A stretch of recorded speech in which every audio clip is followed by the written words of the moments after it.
വിശദമായ വാർത്തയിലേക്ക്. അരിക്കൊമ്പനെ പിടിക്കാതെ തന്നെ എന്തെങ്കിലും പരിഹാരം കാണാൻ സാധിക്കുമോ എന്ന് ഹൈക്കോടതി. രാത്രിയിൽ കൊമ്പന് പിന്നാലെയുള്ള സഞ്ചാരം അഭികാമ്യമല്ലെന്നും കോടതി നിരീക്ഷിച്ചു. അരിക്കൊമ്പൻ അപകടകാരിയെന്ന് വനംവകുപ്പ് സത്യവാങ്മൂലം നൽകി. ശാന്തമ്പാറ ചിന്നക്കനാൽ പഞ്ചായത്തുകളെ കേസിൽ കക്ഷി ചേർത്തു. ഡാനി പോൾ ഏറ്റവും പുതിയ വിവരങ്ങളുമായി ചേരുന്നു. ഡാനി, കോടതി ഈ കേസ് പരിഗണിക്കുമ്പോൾ എന്തൊക്കെ കാര്യങ്ങളാണ് പറഞ്ഞത്? ഇപ്പോൾ ആർക്ക് അനുകൂലമായാണ് കോടതി സംസാരിക്കുന്നത്? കേസ് കോടതിയിലേക്ക് എത്തിയപ്പോൾ അരിക്കൊമ്പനെ പിടികൂടാതെ ഈ പ്രശ്നത്തിന് എന്തെങ്കിലും പരിഹാരം കാണാൻ സാധിക്കുമോ എന്നാണ് ഹൈക്കോടതി ചോദിച്ചിരിക്കുന്നത്. രാത്രിയിൽ ആനയ്ക്ക് പിന്നാലെയുള്ള സഞ്ചാരം അഭികാമ്യമല്ലെന്നും കോടതി പറഞ്ഞിരിക്കുന്നു. ഡാനി പോൾ വിവരങ്ങൾ നൽകും. ഡാനി, എന്തൊക്കെയാണ് കോടതി പറഞ്ഞത്?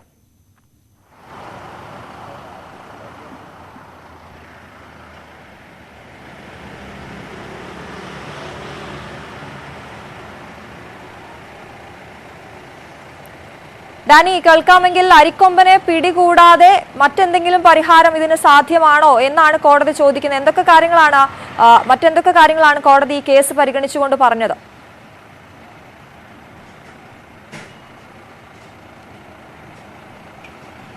ഇതിൽ ഹൈക്കോടതി ഇക്കാര്യത്തിൽ സത്യവാങ്മൂലം വനം വകുപ്പ് നൽകിയിരുന്നു. ആ കാര്യത്തിൽ വനം വകുപ്പ് നൽകിയ സത്യവാങ്മൂലത്തിൽ പറയുന്നത് അരിക്കൊമ്പൻ അപകടകാരിയായ ആനയാണ്. അരിക്കൊമ്പനെ പിടികൂടാതെ മറ്റ് നിർവാഹമില്ലാത്തൊരവസ്ഥയിലാണ്. കാരണം നിരവധിയായ ജീവനുകൾക്ക് അവിടെ ഭീഷണിയായിട്ടുണ്ട്. അതോടൊപ്പം തന്നെ കർഷകരുടെ വിഷയങ്ങൾ, ഇതെല്ലാം തന്നെ പ്രശ്നങ്ങൾ തന്നെയാണ്. അതുകൊണ്ട് ഇക്കാര്യത്തിൽ അനുയോജ്യമായ ഒരു തീരുമാനം ഉണ്ടാകണം. പ്രത്യേകിച്ച് ഇപ്പോൾ ഉള്ള ഒരു പദ്ധതി പ്രകാരം അരിക്കൊമ്പനെ പിടികൂടിയാൽ നിലവിൽ കോടനാട്ടേക്ക് കൊണ്ടുപോകുക, അല്ലാത്ത പക്ഷം റേഡിയോ കോളർ ഘടിപ്പിച്ചുകൊണ്ട് വനപ്രദേശത്ത് തുറന്നുവിടുക എന്ന രീതിയിൽ രണ്ട് പദ്ധതികളാണ് വനം വകുപ്പിന് മുന്നിലുള്ളത്. അത് കൃത്യമായ രീതിയിൽ തന്നെ നടപ്പാക്കുക. അരിക്കൊമ്പനെ പിടിച്ചു കഴിഞ്ഞാലുള്ള പദ്ധതികൾ വ്യക്തമാക്കാൻ ചീഫ് കൺസർവേറ്ററോട് കോടതി പറഞ്ഞിരുന്നു. അതോടൊപ്പം തന്നെയാണ് കോടതി ചോദിച്ചത്, ഈ കൊമ്പനെ പിടികൂടാതെ തന്നെ മറ്റെന്തെങ്കിലും പരിഹാരം കാണാൻ സാധിക്കുമോ എന്നും കോടതി ചോദിച്ചു. ഒപ്പം വളരെ നിർണായകമായി ഈ അരിക്കൊമ്പനെ പിന്നാലെയുള്ള രാത്രിയിലെ സഞ്ചാരം അത് അഭികാമ്യമല്ല എന്ന് കോടതി പറഞ്ഞു. കാരണം ഇതിൽ നിരവധി അപകടകാരിയാണെന്ന് വനം വകുപ്പ് തന്നെ വ്യക്തമാക്കുന്നു. അപ്പോൾ എന്തെങ്കിലും സംവിധാനങ്ങൾ, വലിയ രീതിയിലുള്ള സന്നാഹങ്ങൾ ഒരുക്കിയാൽ പോലും ഇത്ര അപകടകാരിയായ ഒരു ആനയ്ക്കെതിരെ ആനയെ അത് രാത്രികാലങ്ങളിൽ അത് ചെയ്യുക, അല്ലെങ്കിൽ അല്ലാത്ത പക്ഷം തന്നെയും മറ്റുള്ളവർക്കത് ഭീതി ഉണ്ടാക്കുന്ന രീതിയിലാണ്. അതുകൊണ്ട് അത്തരം കാര്യങ്ങൾ ശ്രദ്ധിക്കണം എന്ന രീതിയിൽ തന്നെയാണ് പറയുന്നത്. ഇത് അരിക്കൊമ്പനെ പിടികൂടണമെന്നാവശ്യപ്പെട്ട ജനപ്രതിനിധികൾ ഉൾപ്പെടെ നിരവധി പേര് ഇതിൽ കക്ഷി ചേരുന്നുണ്ട്. ഒപ്പം അവർക്കൊപ്പം തന്നെയാണ് ശാന്തമ്പാറ ചിന്നക്കനാൽ പഞ്ചായത്തുകളെയും കക്ഷി ചേർത്ത് പ്രശ്നത്തിന് ശാശ്വതമായ ഒരു പരിഹാരം ഉടൻ വേണമെന്ന രീതിയിൽ തന്നെയാണ് കോടതി ഈ കേസിനെ കാണുന്നത്. ആനയെ പിടിച്ചാൽ തന്നെ കാട്ടിൽ വിടുമോ സംരക്ഷിക്കുമോ എന്ന് കോടതി ചോദിക്കുന്നു. ഒപ്പം ഈ ജനങ്ങളുടെ സുരക്ഷയ്ക്കായി ചേർന്ന അക്കാര്യത്തിൽ ജനങ്ങളുടെ സുരക്ഷയ്ക്കായിട്ട് എന്തെല്ലാം നടപടികൾ സ്വീകരിച്ചു എന്നതടക്കമുള്ള കാര്യങ്ങൾ കോടതി ചോദിക്കുന്നു. എന്തായാലും ഈ കേസിൽ വിശദമായ വാദം കോടതി മുറിയിൽ നടക്കുകയാണ്. പ്രത്യേകിച്ച് വനം വകുപ്പ് ഇതിലെ ഈ ആനയെ പിടികൂടേണ്ടതിൻ്റെ ഒരു ആവശ്യകത വളരെ കൃത്യമായിട്ട് ചൂണ്ടിക്കാണിക്കുന്നു. ജനപ്രതിനിധികളടക്കം ഇതിൽ ഈ കേസിൽ കക്ഷി ചേരുന്നു. MP ഡീൻ കുര്യാക്കോസ് അടക്കം കേസിൽ കക്ഷി ചേർന്നിട്ടുണ്ട്. നേരത്തെ ജോസ് കെ മാണി അടക്കം കേസിൽ കക്ഷി ചേർന്നു. അങ്ങനെ നിരവധിയായ പേർ ഇതിൽ കക്ഷി ചേർന്നുകൊണ്ട് ജനങ്ങളുടെ ജീവന സ്വത്തിന് ഇതെല്ലാം തന്നെ ഭീഷണിയാവുന്ന രീതിയിലേക്ക് വിഹരിക്കുന്ന ഈ ആനയെ പിടികൂടണം എന്ന രീതിയിൽ തന്നെ കോടതിക്ക് മുന്നിലേക്ക് അപേക്ഷയുമായി എത്തുന്നു. അപ്പോൾ ഇതിൽ എന്തെല്ലാം നടപടികൾ സ്വീകരിച്ചു എന്നും വനം വകുപ്പിനെ ഇത് സംബന്ധിച്ച് എന്താണ് കൃത്യമായ രീതിയിലൊരു പദ്ധതികൾ ഉള്ളത് എന്നും കോടതി വിശദമായിട്ട് ആരായുന്നുണ്ട്. അതുകൊണ്ട് തന്നെയാണ് ചീഫ് ഫോറസ്റ്റ് കൺസർവേറ്ററോട് മറ്റെന്തെങ്കിലും നടപടികൾ ഇക്കാര്യത്തിൽ സ്വീകരിക്കാനുണ്ടോ, പിടികൂടാതെ മറ്റെന്തെങ്കിലും. ഡാനി, അതാണ് ഏറ്റവും പ്രധാനപ്പെട്ട രണ്ട് കാര്യങ്ങൾ.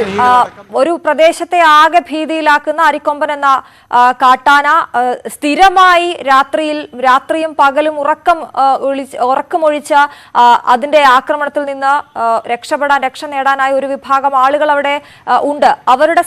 അവരുടെ പരാതി അതിന് അപ്പുറത്തേക്ക് ഈ ആനയ്ക്ക് അവകാശങ്ങളുണ്ട്, അല്ലെങ്കിൽ ആനയെ സംരക്ഷിക്കണമെന്ന രീതിയിൽ ഒരു മറുവാദം അവിടെ വരുമ്പോഴും ഇപ്പോഴും ആ പ്രശ്നങ്ങൾ അവിടെ നിലനിൽക്കുകയാണ്. ഡാനി പറഞ്ഞതുപോലെ ഉടനൊരു പരിഹാരം, ഒപ്പം ശാശ്വതമായ പരിഹാരം, ഇത് രണ്ടും കൂടിയാണ് വേണ്ടത്. അതേസമയം കോടതി ചോദിക്കുന്നത് ഈ അരിക്കൊമ്പനെ പിടികൂടാനാകാതെ മറ്റെന്തൊക്കെ കാര്യങ്ങളാണ്, ആനയെ പിടികൂടാതെ വേറെന്ത് പരിഹാരം എന്ന് ചോദിക്കുമ്പോൾ അത് വനംവകുപ്പിന് അതിൽ കൃത്യമായൊരു മറുപടി നൽകാൻ സാധിക്കുമോ? ഒപ്പം ഇതിനെതിരായ ഹർജി നൽകിയിരിക്കുന്നവർ അങ്ങനെ എന്തെങ്കിലും ഒരു പരിഹാര മാർഗം അവരുടെ ഹർജിയിൽ നിർദ്ദേശിച്ചിട്ടുണ്ടോ?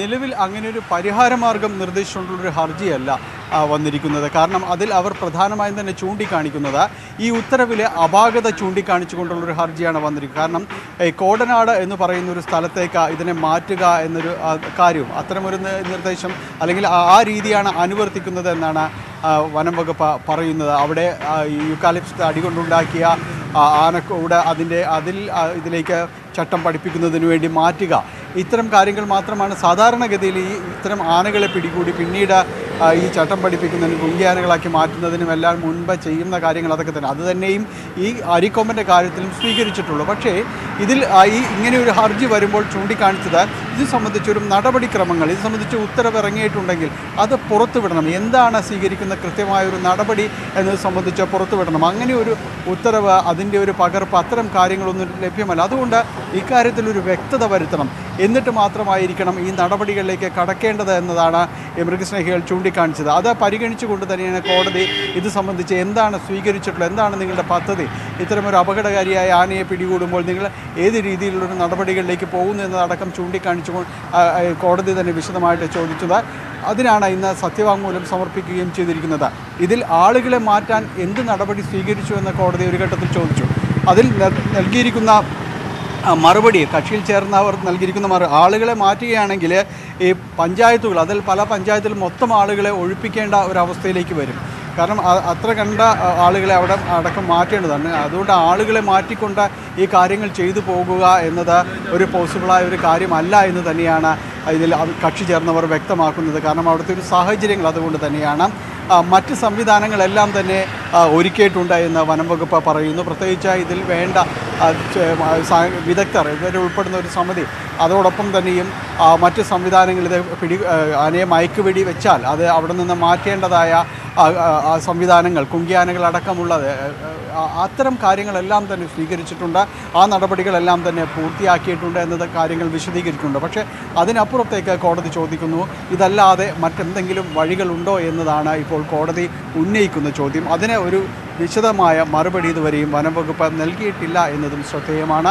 നിലവിൽ അവർക്ക് മുന്നിലുള്ളത് ഈ ആനയെ പിടികൂടി ഒന്നുകിൽ കോടനാട്ടേക്ക് ഇത് മാറ്റുക, അല്ല എന്നുണ്ടെങ്കിൽ റേഡിയോ കോളർ ഘടിപ്പിച്ചുകൊണ്ട് ഈ കാട്ടിലേക്ക് തന്നെ വീണ്ടും വിടുക, അതിൻ്റെ പിന്നീടുള്ള അതിൻ്റെ സഞ്ചാരപഥങ്ങൾ നിരീക്ഷിക്കുക, മുന്നറിയിപ്പ് നൽകുക, ഇതൊക്കെ മാത്രമേ ചെയ്യാനായിട്ട് സാധിക്കുകയുള്ളൂ. പക്ഷേ ഇതിനു മുൻപ് 2 തവണയും ഈ ആനയെ മയക്കുപിടി വെച്ചൊരു സാഹചര്യങ്ങളുണ്ടായിരുന്നു. അപ്പോഴൊന്നും ഇത് കാട്ടിലേക്ക് പോവുകയും പിന്നീട് അതൊരിക്കലും വരുതിയിലാവുകയും ചെയ്തിട്ടില്ല. അങ്ങനെ അത്തരം കാര്യങ്ങളെല്ലാം തന്നെ ഇവർക്ക് മുന്നിലുണ്ട്. ഇതിനു മുന്നേ സ്വീകരിച്ച നടപടികൾ അത് അത്ര കണ്ട് പ്രാവർത്തികമായില്ല, കാര്യങ്ങൾ വിചാരിച്ച പോലെ നടന്നില്ല. അതുകൊണ്ട് തന്നെയാണ് ഈ അരിക്കൊമ്പൻ കൂടുതൽ അപകടകാരിയാകുന്നതും ഈ രീതിയിലേക്ക് അതിനെ മാറ്റണമെന്ന് നാട്ടുകാർ ആവശ്യപ്പെടുന്നതും അതുകൊണ്ടാണ്. ഏതാണ്ട് ഈ 2015 മുതലുള്ള കണക്കുകൾ എടുക്കുമ്പോൾ അതിൽ 37 പേർ ഈ ആനയുടെ ആക്രമണത്തിൽ കൊല്ലപ്പെടുമ്പോൾ അതിൽ ഈ അരിക്കൊമ്പൻ മാത്രം കൊലപ്പെടുത്തിയവരുടെ എണ്ണവും കൂടുതലാണ്. 7ഓളം പേരെ അരിക്കൊമ്പൻ മാത്രം കൊലപ്പെടുത്തിയിട്ടുണ്ട്. നിരവധി വീടുകളും കടകളും അടക്കം തകർത്ത സംഭവങ്ങളുണ്ട്. അങ്ങനെ തീർത്തും അപകടകാരിയായ ഒരു ആനയുടെ ഇത്തരം സഞ്ചാരപഥത്തിൽ ഇത് കൂടുതൽ അപകടകാരിയാകുമോ, പിന്നീട് ഈ മയക്കുവെടി വയ്ക്കുന്നത് അടക്കമുള്ള കാര്യങ്ങളിലേക്ക് വരുമ്പോൾ കൂടുതൽ അപകടകാരിയാകുമോ? കോടതിയുടെ ഇപ്പോഴുള്ള പരാമർശങ്ങൾ, ഈ പ്രാഥമികമായുള്ള പരാമർശങ്ങൾ മൃഗസ്നേഹികൾക്ക് അനുകൂലമായാണ് എന്ന് നമുക്ക് പറയാൻ സാധിക്കുമെന്ന് തോന്നുന്നു. പ്രത്യേകിച്ച് PT7 എന്നും വനംവകുപ്പ് കൈകാര്യം ചെയ്ത രീതി അത്ര ശരിയായില്ല എന്ന വിമർശനം കോടതിയുടെ ഭാഗത്തു നിന്നുണ്ടായിരിക്കുന്നു. ഡാനി, അത്തരത്തിൽ നോക്കുമ്പോൾ ഈ അരിക്കൊമ്പൻ ദൗത്യം കൂടുതൽ വൈകാനാണ് സാധ്യത. ഹൈക്കോടതിയിൽ നിന്ന് ഉടൻ ഒരു അനുകൂല നടപടി, ഈ തയ്യാറായി നിൽക്കുന്ന ദൗത്യസംഘത്തിന് ഉടനെ ഒന്നും അവിടെ അരിക്കൊമ്പനെ പിടികൂടാനാകില്ല എന്ന് വേണം നമ്മൾ മനസ്സിലാക്കാൻ.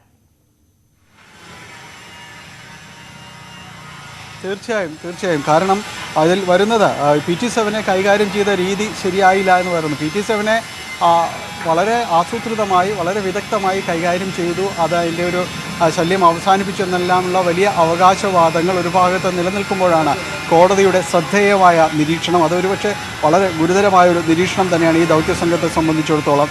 അതോടൊപ്പം തന്നെ എടുത്ത് പറയുന്നുമുണ്ട്, അതുപോലെ അരിക്കൊമ്പനെ കൈകാര്യം ചെയ്യാൻ സമ്മതിക്കില്ല എന്ന് തന്നെ കോടതി വ്യക്തമാക്കുന്നു. അത് വളരെ കൃത്യമാണ്. അതുകൊണ്ട് നേരത്തെ സൂചിപ്പിച്ചതുപോലെ ഈ ദൗത്യം വൈകാനുള്ളൊരു സജീവ സാധ്യതയിലേക്ക് തന്നെയാണ് വിരൽ ചൂണ്ടുന്നത്. കാരണം ഇപ്പോഴുണ്ടാക്കിയ സംവിധാനങ്ങൾ, അല്ലെങ്കിൽ ഇപ്പോൾ ഇതിനു വേണ്ടി ഉണ്ടാക്കിയ റോഡ് മാപ്പ്, ഇത് കൃത്യമല്ല, കോടതിക്ക് ബോധിച്ചിട്ടില്ല എന്ന് തന്നെയാണ് ഇതിൽ നിന്ന് അത്തരം സൂചനകൾ തന്നെയാണ് ഇതിൽ നിന്ന് മനസ്സിലാക്കുന്നത്. അതുകൊണ്ട് ഇത് വൈകാൻ തന്നെയുള്ള ഒരു സജീവ സാധ്യതകളിലേക്ക് വിരൽ ചൂണ്ടുന്നു. അല്ലെങ്കിൽ ഇനി ഒരു പ്ലാൻ ബി എന്ന രീതിയിൽ മറ്റെന്തെങ്കിലും ഈ വനം വകുപ്പിന് അവതരിപ്പിക്കാനുണ്ടോ എന്നതാണ് ഇനി അറിയേണ്ടത്. എന്തായാലും കോടതിയിൽ ഇത് സംബന്ധിച്ച വാദം തുടരുന്നു. ഒരുപക്ഷെ അത് ഇനിയും നീണ്ടേക്കാമെന്ന് തന്നെയാണ് മനസ്സിലാക്കാൻ സാധിക്കുന്നത്. പ്രത്യേകിച്ച് കോടതി ഈ രീതിയിൽ ഇപ്പോൾ PT7 കാര്യം വരുമ്പോൾ സൂചിപ്പിച്ച രീതി, ഒരുപക്ഷെ PT7 ആയിരിക്കും ഒരു പൈലറ്റ് എപ്പിസോഡായി വനം വകുപ്പ് ഇതിൽ അവതരിപ്പിക്കുന്നത്. വളരെ കൃത്യമായി അങ്ങനെ ഒരു ആനയുടെ കാര്യം വളരെ അടുത്തിടയ്ക്ക് കൈകാര്യം ചെയ്തിട്ടുണ്ട് എന്നതടക്കമുള്ള കാര്യങ്ങൾ അവതരിപ്പിക്കും. അതിനു മുന്നേ തന്നെ കോടതി പറഞ്ഞിരിക്കുന്നു അത് കൈകാര്യം ചെയ്തത് മോശമായി എന്ന് പറഞ്ഞിരിക്കുന്നു. അതുപോലെ കൈകാര്യം ചെയ്യാൻ പറ്റില്ല എന്നും കോടതി പറഞ്ഞിരിക്കുന്നു. അപ്പോൾ ഇനി എന്താ എന്നത് വളരെ ഗുരുതരമായ ഒരു ചോദ്യം തന്നെയാണ് ഇപ്പോൾ മുന്നിലുള്ളത്. ശരി, എന്തായാലും വനം വകുപ്പിന് വലിയ ചോദ്യങ്ങളാണ് വനം വകുപ്പിനോട് ഹൈക്കോടതി ചോദിക്കുന്നത്. എന്തായാലും അരിക്കൊമ്പൻ ദൗത്യം നീളും എന്ന് തന്നെയാണ് ഏറ്റവും ഒടുവിൽ നമുക്ക് ലഭ്യമാകുന്ന വിവരങ്ങൾ. ഡാനി പോളാണ് വിവരങ്ങൾ നൽകിയത്. മറ്റു വാർത്തകളിലേക്ക് എത്താം ഇടവേളയ്ക്ക് ശേഷം. കൊല്ലം SN കോളേജിൽ വിനോദയാത്രയ്ക്ക് പോകുന്ന വിദ്യാർത്ഥികൾക്ക് സദാചാര നിയന്ത്രണം ഏർപ്പെടുത്തി സർക്കുലർ ഇറക്കിയതിനെ ചൊല്ലി വിവാദം തുടരുകയാണ്. തന്റെ അറിവോടെ അല്ല സർക്കുലർ പുറത്തിറക്കിയതെന്ന് പ്രിൻസിപ്പൽ നിഷ ജെ തറയിൽ പറഞ്ഞു. ഏത് അധ്യാപകനാണ് ഇതിന് പിന്നിലെന്ന് അന്വേഷിക്കുമെന്നും പ്രിൻസിപ്പൽ പറഞ്ഞു.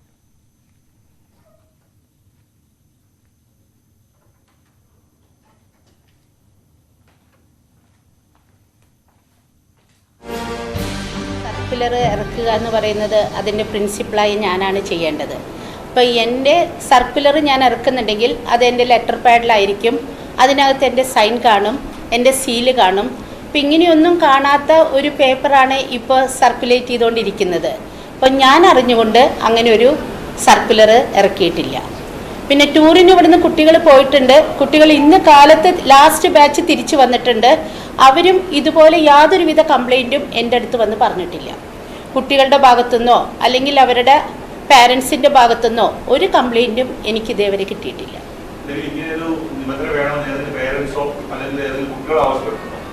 എൻ്റെ അടുത്ത് ആരും ആവശ്യപ്പെട്ടിട്ടില്ല.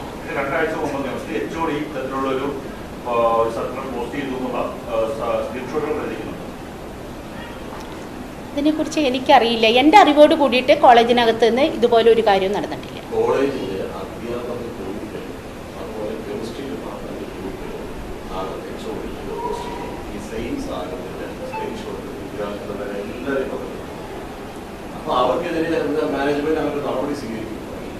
അല്ല, കെമിസ്ട്രി അധ്യാപകൻ്റെ ഗ്രൂപ്പിൽ ഞാനുണ്ടാവില്ല, കോളേജിൻ്റെ ഗ്രൂപ്പിലേ ഞാനുണ്ടാവുള്ളൂ. അല്ലാതെ ഒരു ഡിപ്പാർട്ട്മെൻറ്റിൻ്റെ അധ്യാപകൻ്റെ ഗ്രൂപ്പിൽ ഞാൻ ഉണ്ടാവണമെന്നില്ല. അതുകൊണ്ട് എനിക്കിതിനെക്കുറിച്ച് അറിയില്ല. ഇനിയിപ്പോൾ നിങ്ങൾ പറഞ്ഞ ഇത് വെച്ചുകൊണ്ട് ഞാൻ എന്താണെന്ന് ഇനിയൊരു അന്വേഷണം നടത്താം. അത്രയും പറ്റും.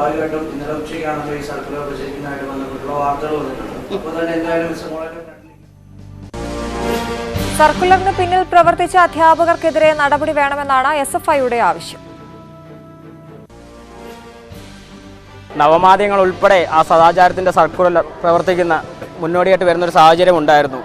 അപ്പോൾ അതിൻ്റെ അടിസ്ഥാനത്തിൽ കോളേജ് ക്യാമ്പസിലെ വിദ്യാർത്ഥികളെല്ലാം ഇവിടുത്തെ SFIക്കാരോട് വന്ന് ഇതിനെപ്പറ്റിയുള്ള പരാതികൾ പറയുകയും അതിൻ്റെ അടിസ്ഥാനത്തിൽ കോളേജിന് ഫ്രണ്ടിൽ ബാനറുകൾ തൂക്കുന്നൊരു സ്ഥിതിയാണ് ഉണ്ടായിരുന്നത്. ഇതുവരെ ഈ കത്തിൻ്റെ ഉറവിടം എവിടെയാണെന്ന് കണ്ടെത്താൻ SFIക്കാർക്കോ കോളേജ് മാനേജ്മെൻറ്റിനോ കഴിഞ്ഞിട്ടില്ല. അപ്പോൾ ഇതിൻ്റെ ഉറവിടം കണ്ടെത്തുന്നതിന് വേണ്ടി ഇവിടുത്തെ SFIക്കാർ ഏതറ്റം വരെ പോകുമെന്നും മാനേജ്മെൻറ്റിന് ഒരു പരാതി നൽകുമെന്നും അറിയിക്കുന്നതാണ്. അതുപോലെ തന്നെ ഈ വിഷയവുമായി ബന്ധപ്പെട്ട് അറിഞ്ഞ ദിവസം തന്നെ SFIയുടെ പേരിൽ ഒരു നിലപാട് സ്വീകരിച്ചിട്ടുണ്ടായിരുന്നു, പ്രസ്താവന ഇറക്കിയിട്ടുണ്ടായിരുന്നു. ഈ കത്തിൻ്റെ ഉറവിടം കണ്ടെത്തുന്നവരെ കോളേജ് ക്യാമ്പസിനുള്ളിൽ SFI എന്നത് തീർത്തും സമരം സംഘടിപ്പിച്ച് തന്നെ പോകുന്നതായിരിക്കും. വിദ്യാർത്ഥികൾ ആരും ഇതുവരെ ടൂർ കഴിഞ്ഞ് ക്യാമ്പസിൽ എത്തിയിട്ടില്ല. ഇന്ന് അവരെ ടൂർ കഴിയുന്ന ദിവസമാണ്. അവർ 6 മണിയായി ക്യാമ്പസിൽ എത്തിയപ്പോൾ അതിനുശേഷം വിദ്യാർത്ഥികൾ ക്ഷീണം കാരണം വീട്ടിൽ പോയേക്കുവാണ്. അതുകൊണ്ട് ആരും വിദ്യാർത്ഥികൾ ഇന്ന് ക്യാമ്പസിൽ എത്തിയിട്ടില്ല.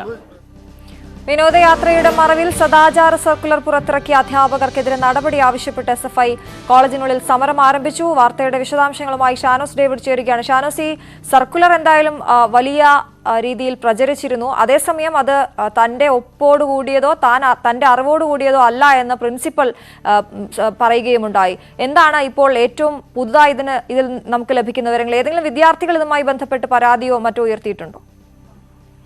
3ാം വർഷം പഠിക്കുന്ന കുട്ടികളെ സംബന്ധിച്ചാണ് ഇതിനകത്ത് പരാതിപ്പെടേണ്ടത്. പക്ഷേ ഒരു അവസാന വർഷ വിദ്യാർത്ഥി എന്ന നിലയ്ക്ക് പൊതുവായി പരാതിയുമായി രംഗത്തെത്താൻ തയ്യാറായിട്ടില്ല. അതുകൊണ്ടാണ് SFI ഇത്തരമൊരു സമരം ഏറ്റെടുത്ത് മുൻപോട്ട് പോകുന്നത്. നമുക്കറിയാം, കഴിഞ്ഞ ദിവസങ്ങളിലൊക്കെ സോഷ്യൽ മീഡിയയിൽ ഏറ്റവും ശ്രദ്ധേയമായ ഒരു സർക്കുലറായിരുന്നു, ഒരു വിവാദ സർക്കുലറായിരുന്നു. കാരണം ഇത് വിവാദമാകുമ്പോഴും ഇതിനകത്തിന് അടിസ്ഥാനമില്ലാത്ത തരത്തിൽ കോളേജ് പ്രിൻസിപ്പലിനെ, കോളേജ് മാനേജ്മെന്റിനെ പ്രതികരിക്കാൻ കഴിഞ്ഞത് ഇതിനകത്ത് കോളേജിന്റെ ലെറ്റർപാഡിലോ അല്ലെങ്കിൽ കോളേജ് പ്രിൻസിപ്പൽ ഉത്തരവിട്ടത് പ്രകാരമോ അല്ലെങ്കിൽ കോളേജ് പ്രിൻസിപ്പലിന്റെ ഒപ്പോ സീലോ അങ്ങനെ എന്തെങ്കിലും ഔദ്യോഗികമായി ഒന്നും ഇതിൽ രേഖപ്പെടുത്താത്തത് കൊണ്ട് കൈ എഴുതാനുള്ള ശ്രമമാണ് കോളേജ് മാനേജ്മെന്റിന്റെയും അതുപോലെ തന്നെ പ്രിൻസിപ്പലിന്റെയും ഭാഗത്ത് നിന്ന് ആദ്യം ഉണ്ടായത്. എന്നാൽ ഇത് പിന്നീട് ചില അധ്യാപകർ ചില ഡിപ്പാർട്ട്മെന്റ് അനുസരിച്ചുള്ള തരംതിരിച്ചുള്ള ചില വാട്സ്ആപ്പ് ഗ്രൂപ്പുകളിൽ അത് പ്രചരിപ്പിച്ചതായിട്ട് പിന്നീട് വിദ്യാർത്ഥി സംഘടനാ നേതാക്കൾക്കും അതുപോലെ തന്നെ പൊതുവിലും അങ്ങനെ ഒരു വിവരം ലഭിച്ചതിനെ തുടർന്നാണ് നമ്മൾ രാവിലെ പ്രിൻസിപ്പലിന്റെ പ്രതികരണം തേടിയത്. പക്ഷേ പൂർണ്ണമായും ഈ കാര്യങ്ങളെല്ലാം തന്നെ തള്ളിക്കളയുക മാത്രമല്ല, തനിക്ക് ഇതിനകത്തൊരു പങ്കുമില്ല, തനിക്ക് ഈ വിവരങ്ങളൊന്നും അറിയില്ല എന്നൊരു നിലപാടാണ് പ്രിൻസിപ്പൽ സ്വീകരിച്ചത്. കാരണം ആദ്യാവസാനം നമ്മൾ ചോദ്യങ്ങൾ ഉന്നയിക്കുമ്പോഴും ഇതിനെ സംബന്ധിച്ച് അവർക്ക് അറിയില്ല. അതായത് താൻ ഇങ്ങനൊരു പ്രവൃത്തി ചെയ്തിട്ടില്ല, ഇത്തരമൊരു സർക്കുലർ പുറത്തിറക്കാൻ വേണ്ടി താൻ ആരോടും നിർദ്ദേശിക്കില്ല. അതുപോലെ തന്നെ ഔദ്യോഗികമായ ഒരു ലെറ്റർപാടായിരുന്നുവെങ്കിൽ കോളേജിന്റെ ലെറ്റർപാട് ഉണ്ടാവും, അതുപോലെ തന്നെ തന്റെ സീൽ ഉണ്ടാവും, തന്റെ ഒപ്പുണ്ടാവും. അത്തരത്തിലൊരു സർക്കുലറാണ് സാധാരണഗതിയിൽ കോളേജിൽ പുറത്തിറക്കാറുള്ളത്. പക്ഷേ ഇത് അങ്ങനെ ആയിരുന്നില്ല. ഇത് കോളേജിന്റെ ഏതെങ്കിലും തരത്തിലുള്ള പേര് ഉപയോഗിച്ചുകൊണ്ടുള്ള സർക്കുലറല്ല പുറത്തിറങ്ങിയിരിക്കുന്നത്. പക്ഷെ അത് വിവാദമാണെന്നും അല്ലെങ്കിൽ അതിനകത്ത് ഉന്നയിച്ചിരിക്കുന്ന ഓരോ വരികളും വളരെ മോശമായ പ്രവൃത്തിയാണെന്നും പ്രിൻസിപ്പൽ സമ്മതിക്കുന്നുമുണ്ട്. ഇത്തരമൊരു സാഹചര്യത്തിലാണ് SFI സമരവുമായിട്ട് രംഗത്തിറങ്ങുന്ന സാഹചര്യം ഉണ്ടായത്. ഈ സർക്കുലർ വിവാദമായതിന് പിന്നാലെ തന്നെ, ഇത് സോഷ്യൽ മീഡിയയിൽ പ്രചരിച്ചതിന് പിന്നാലെ തന്നെ SFI നേതൃത്വം ക്യാമ്പസിനുള്ള SFI യൂണിറ്റ് കമ്മിറ്റി ഒരു ബാനർ മെയിൻ കവാടത്തിന്, പ്രധാന കവാടത്തിന് കുറുകെ വലിച്ചു കിട്ടുന്ന സാഹചര്യം ഉണ്ടായി. നമ്മൾ ആ സമയത്തും SFI നേതാക്കന്മാരോട് ഇതിനെ സംബന്ധിച്ച് പ്രതികരണം ആരായുമ്പോൾ അവർ പറഞ്ഞത് ഇത് ഔദ്യോഗിക ഭാഷ്യം ഇതുവരെ വന്നിട്ടില്ല. അതായത് കോളേജിന്റെ ഭാഗത്ത് നിന്ന് ഏതെങ്കിലും തരത്തിലുള്ള ഒരു പ്രതികരണം ഉണ്ടാവാത്തത് കൊണ്ട് കോളേജ് ഔദ്യോഗികമായി ഇത്തരമൊരു സംഗതി ഇറക്കിയിട്ടില്ല എന്ന് വാദിക്കുന്ന സമയത്ത് നമുക്ക് ലേക്ക് മടങ്ങിയെത്താം. ഇപ്പോൾ ശ്രീമതി ചിന്താ ജെറോം നമുക്കൊപ്പം ചേരുകയാണ്.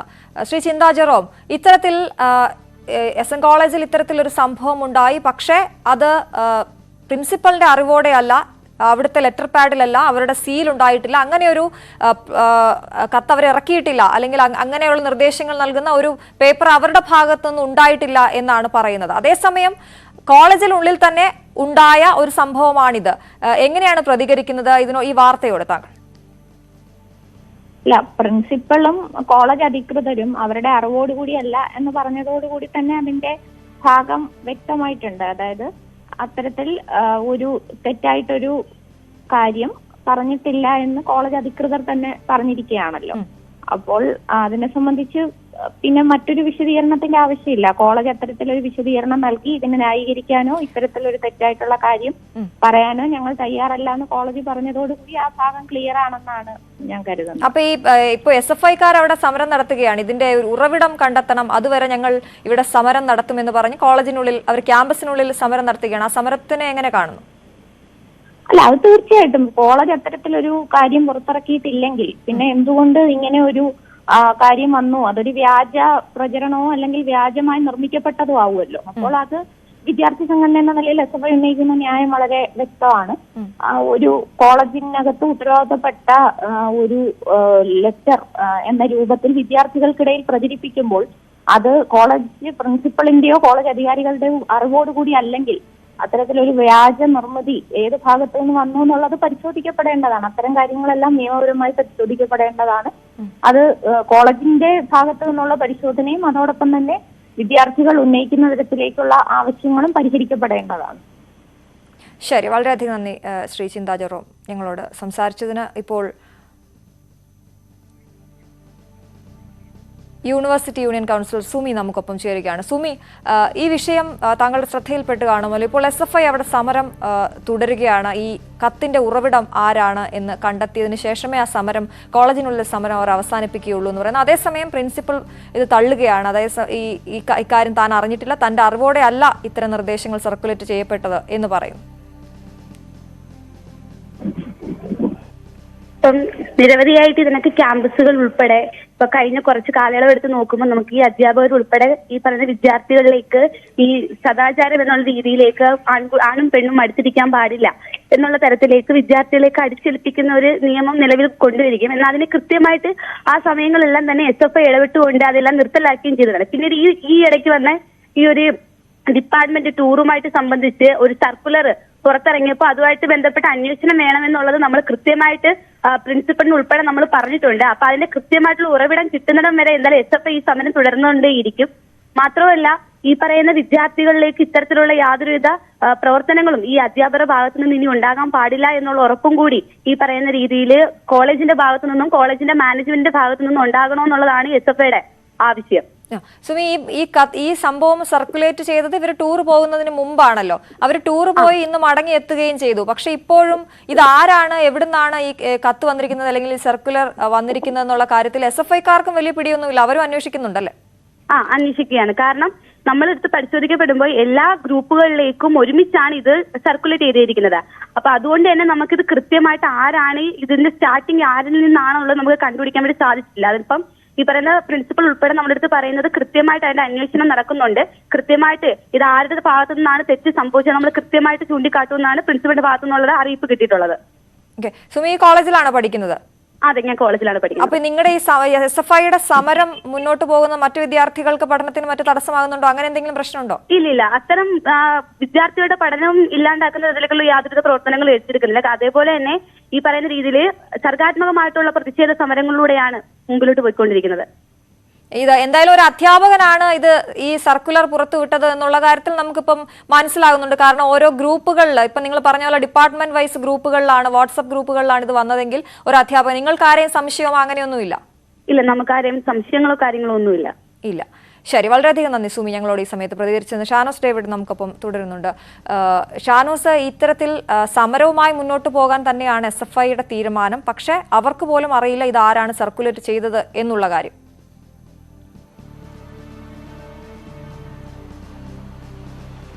അശ്വതി, അതിനകത്തൊരു പ്രശ്നമുള്ളത് നമ്മൾ ഏതെങ്കിലും ഒരു അധ്യാപകനെ ചൂണ്ടിക്കാട്ടി, കാരണം ഇത് വാട്സപ്പിൽ കൂടി നടന്ന ഒരു കമ്മ്യൂണിക്കേഷൻ മാത്രമാണ്. അത്തരം ഒരു ആശയവിനിമയത്തെ ചൂണ്ടിക്കാട്ടി ഒരു അധ്യാപകൻ്റെ പേര് പറയുക എന്നുള്ളത് ബുദ്ധിമുട്ടേറിയ സംഗതിയാണ്. കാരണം വാട്സപ്പ് ഇമേജുകൾ ഡിലീറ്റ് ചെയ്യപ്പെട്ടിട്ടുണ്ടെങ്കിൽ അത് പ്രഥമ ദൃഷ്ട്യാ നമുക്ക് കണ്ടെത്തുക സാധ്യമല്ല. പിന്നെ അത് പോലീസിന് മാത്രമേ അത്തരം കാര്യങ്ങൾ റിക്കവർ ചെയ്തെടുക്കാൻ കഴിയത്തുള്ളൂ എന്നുള്ളതാണ്. ഇതിനകത്ത് പ്രധാനപ്പെട്ട കാര്യം, നമ്മൾ ഈ വിവാദമായ സർക്കുലറെ കുറിച്ച് നമ്മൾ പറയുമ്പോഴും എന്തൊക്കെയാണ് അതിൻ്റെ ഉള്ളടക്കം, എന്തൊക്കെയാണ് അതിൻ്റെ കണ്ടന്റ് എന്നുള്ളത് വളരെ ശ്രദ്ധേയമായ കാര്യമാണ്. അത് ഞാനത് ചുരുക്കി വായിക്കാം. 11 അക്കങ്ങൾ ഇട്ടുണ്ട്, 11ആയി തിരിച്ചുകൊണ്ടാണ് നിർദ്ദേശങ്ങൾ കൊടുത്തിരിക്കുന്നത്. അത് പ്രധാനമായിട്ടും ആൺകുട്ടികളും പെൺകുട്ടികൾക്കും പ്രത്യേകം ഇരിക്കണം. അവർക്ക്, അതായത് പെൺകുട്ടികൾക്ക് പ്രത്യേക സീറ്റ് ഈ ടൂർ പോകുന്ന ബസ്സിൽ സംവരണം ചെയ്യും എന്നുള്ളതാണ് ഒന്നാമത്തെ കാര്യം. രണ്ടാമതായിട്ട് പറയുന്നത് ഈ പെൺകുട്ടികൾ ഇരിക്കുന്ന സീറ്റിന് അരികിലായി ആൺകുട്ടികളെ യാത്ര ചെയ്യാൻ അനുവദിക്കില്ല എന്നുള്ളതാണ്. മൂന്നാമതായി പറയുന്നത് പെൺകുട്ടികളും ആൺകുട്ടികളും വസ്ത്രധാരണത്തിൽ ശ്രദ്ധ പുലർത്തണം, ഒരു ഡ്രസ് കോഡ് നിർദ്ദേശിക്കുന്ന സാഹചര്യം ഉണ്ടാകുന്നു. 4, ഈ ലേഡി ടീച്ചർ, അതായത് സ്ത്രീകളായ ടീച്ചർമാർ അല്ലെങ്കിൽ അവർ കുട്ടികൾക്ക് കൊടുത്തിരിക്കുന്ന എസ്കോർട്ട് അല്ലെങ്കിൽ ഇതിൻ്റെ ടീം മാനേജറില്ലാതെ പെൺകുട്ടികൾ ഒറ്റയ്ക്ക് സഞ്ചരിക്കാൻ പാടില്ല എന്നുള്ളതാണ്. 5ാമത് പറയുന്നത് ഷോപ്പിംഗ്. ഇപ്പോൾ സ്വാഭാവികമായിട്ടും നമ്മൾ ഈ ടൂറിനൊക്കെ പോകുമ്പോഴത്തേക്ക് സാധനങ്ങൾ വാങ്ങാൻ വേണ്ടി ഷോപ്പിങ്ങിനായിട്ട് കുട്ടികൾ ഇറങ്ങും. ആ സമയത്ത് പെൺകുട്ടികൾ എന്ന് പറയുന്നത് ഒരു ലേഡി ടീച്ചർക്കൊപ്പമോ അല്ലെങ്കിൽ ഗ്രൂപ്പ് ലീഡർക്കൊപ്പമോ അല്ലെങ്കിൽ ഈ മാനേജർക്കൊപ്പം പോകുക എന്നുള്ളതാണ്. അതുപോലെ 6ാമത് പറയുന്നതാണ് ഏറ്റവും പ്രധാനപ്പെട്ട കാര്യം, ഞെട്ടിക്കുന്ന വസ്തുത അതിനകത്താണ്. അതായത് പെൺകുട്ടികൾക്ക് പ്രത്യേക താമസ സൗകര്യം ഒരുക്കും, സുരക്ഷ ഒരുക്കും, പ്രത്യേക സുരക്ഷാ സംവിധാനങ്ങളുള്ള താമസ സൗകര്യം ഒരുക്കും. പക്ഷേ പ്രശ്നം, ഒരു നിശ്ചിത സമയം കഴിഞ്ഞാൽ ആ മുറി പുറത്തുനിന്ന് പൂട്ടും എന്നുള്ള തികച്ചും മനുഷ്യത്വരഹിതമായ ഒരു നിർദ്ദേശമാണ് 6ാമതായിട്ട് അവർ വെച്ചിരിക്കുന്നത്. അതുപോലെ തന്നെ അതിനകത്ത് പറയുന്നത് എമർജൻസി, ഈ റൂം പൂട്ടിയതിന് ശേഷം എമർജൻസി അലാം അല്ലെങ്കിൽ കോൺടാക്ട് ചെയ്യാൻ വേണ്ടി പ്രത്യേക ഫോൺ കൊടുക്കുക എന്നുള്ള ഏറ്റവും മനുഷ്യത്വരഹിതമായ ഒരു നിർദ്ദേശമാണ് 6ാമതായിട്ട് വന്നിരിക്കുന്നത്. 7ാമത് പറയുന്നത് ഫോട്ടോഗ്രാഫിയിൽ വലിയ നിയന്ത്രണമൊന്നും ഇല്ലെങ്കിലും ഒരു പെൺകുട്ടി ഒറ്റയ്ക്ക് ഒരു ആൺകുട്ടിക്കൊപ്പം പോസ് ചെയ്ത് ഫോട്ടോ എടുക്കുന്നത് നിരോധിച്ചിരിക്കുന്നതാണ് 7ാമത്തെ മറ്റൊരു അറിയിപ്പ്.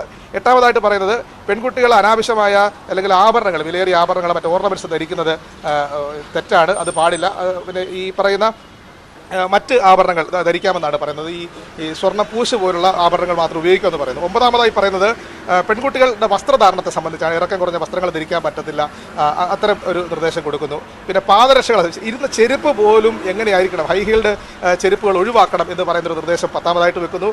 11ാമതായിട്ട് ഏതെങ്കിലും പെൺകുട്ടിയോ ആൺകുട്ടിയോ മോശമായി ഇത്തരം കാര്യങ്ങൾ ഇതിനെ സംബന്ധിച്ച് ഈ പറഞ്ഞ നിർദ്ദേശം ലംഘിക്കുന്ന പക്ഷം അവർക്കെതിരെ ഈ ടൂർ കഴിഞ്ഞ് വന്നതിന് ശേഷം ശക്തമായ നടപടി സ്വീകരിക്കുമെന്ന ഒരു നിർദ്ദേശം കൂടി വെക്കുന്നു. വെച്ചാൽ നമ്മൾ ഈ 11 നിർദ്ദേശങ്ങൾ പരിശോധിക്കുമ്പോൾ ഇതൊരു ഒരു പുരോഗമന കാലത്തേക്ക് സഞ്ചരിക്കുന്ന ഒരു സമൂഹത്തിന് ഒരു നിലയ്ക്കും അംഗീകരിക്കാൻ പറ്റാത്ത തികച്ചും മനുഷ്യത്വരഹിതമായ സദാചാര പോലീസിംഗ് ചമയുന്ന നിർദ്ദേശങ്ങളാണ് പ്രധാനമായും ഈ ക്യാമ്പസിനകത്ത് ഈ 3ാം വർഷ കുട്ടികളിലേക്ക് അടിച്ചേൽപ്പിച്ചിരിക്കുന്നത്. പക്ഷേ ഇത് ആര് ചെയ്തു എന്നതിന് കൃത്യമായ ഒരു ഉത്തരം തരാൻ കോളേജിലെ മാനേജ്മെന്റിനോ കോളേജിലെ പ്രിൻസിപ്പാളിനോ അല്ലെങ്കിൽ സമരം ചെയ്യുന്ന SFIക്കാർക്കോ കഴിയുന്നില്ല എന്നുള്ളത് അതാണ്. എന്തായാലും ഇതൊക്കെയാണ് നിർദ്ദേശങ്ങളെല്ലാം വളരെ വിചിത്രമാണ്. അതിൽ ഏറ്റവും പ്രധാനപ്പെട്ട ആ ഫോട്ടോ എടുക്കുന്നതിന് വിലക്കില്ല, പക്ഷേ ഒരു ആൺകുട്ടിയും ഒരു പെൺകുട്ടിയും മാത്രമായി ഫോട്ടോ എടുക്കരുത്. ഫോട്ടോയ്ക്ക് മാന്യമായ പോസ്റ്റുകൾ മാത്രമേ പാടുള്ളൂ. എന്താണ് ആ മാന്യമായ പോസ്റ്റുകൾ എന്നതടക്കം ഇത് തയ്യാറാക്കിയ ആൾ മറുപടി പറയേണ്ടി വരുമെന്നുള്ള കാര്യത്തിൽ സംശയമില്ല. എന്തായാലും SFIയുടെ സമരം തുടരുകയാണ്. പ്രിൻസിപ്പൽ തനിക്കിതിൽ പങ്കില്ല എന്ന് പറഞ്ഞ് മാറുമ്പോഴും ഇതാരാണ് ഇതിന് പിന്നിലെന്ന അന്വേഷണം നടത്തണം എന്ന കാര്യത്തിൽ വിദ്യാർത്ഥികൾ ഉറച്ചു നിൽക്കുന്നിടത്തോളം ആ ആൾ പുറത്തേക്കെത്തും.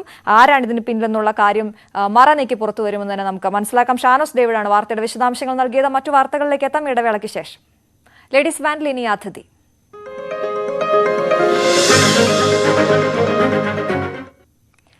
ഇന്ന് നമുക്ക് അതിഥിയായെത്തിയിരിക്കുന്നത് ഷംജ ജാൻ. ബോഡി ബിൽഡിംഗിൽ മിസ് കേരള പട്ടം നേടിയ മിടുക്കിയാണ്. സ്വാഗതം ഷംജ ലേഡീസ് ബാൻഡിലേക്ക്. നമസ്കാരം. ആദ്യം തന്നെ വലിയ അഭിമാനം ഷംജയോട് സംസാരിക്കാൻ കഴിയുന്നതിൽ. ഷംജ, നമുക്കിപ്പോ ഈ മിസ് കേരള പട്ടം ആ ഒരു മത്സരത്തിൽ നിന്ന് തുടങ്ങാം. എങ്ങനെയാണ് ഇവിടെ വരെയുള്ളൊരു യാത്ര, എങ്ങനെയാണ് ഈ ഒരു മിസ് കേരള പട്ടം അതിലേക്ക് എത്തിയത്?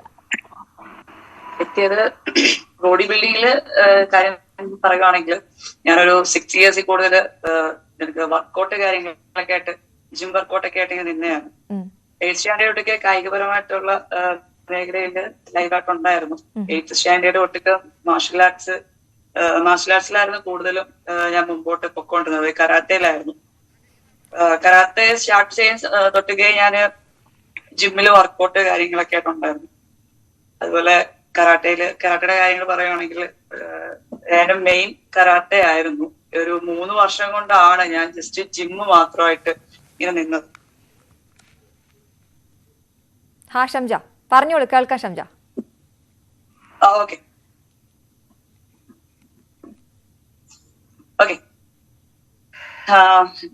കോമ്പറ്റീഷൻ ലെവലിലെ കാര്യങ്ങൾ സംസാരിക്കുകയാണെങ്കിൽ നമുക്ക് കോമ്പറ്റീഷൻ വീട്ടിലെ കാര്യങ്ങളൊക്കെ പറയാനൊരു ബുദ്ധിമുട്ടായിരുന്നു. കാരണം വീട്ടുകാരെ എങ്ങനെ ഉൾക്കൊള്ളും, അതിനെ എങ്ങോട്ട് പ്രൊമോട്ട് ചെയ്യും, നമ്മളെ അങ്ങോട്ട് പ്രത്യേകിച്ച് നമ്മളൊരു ഇതാണ് ചിട്ടാവട്ടങ്ങള് മുസ്ലിമാണ്, അങ്ങനെയൊക്കെയുള്ള കുറച്ച് പ്രശ്നങ്ങള് കാര്യങ്ങളൊക്കെ ഉണ്ട്.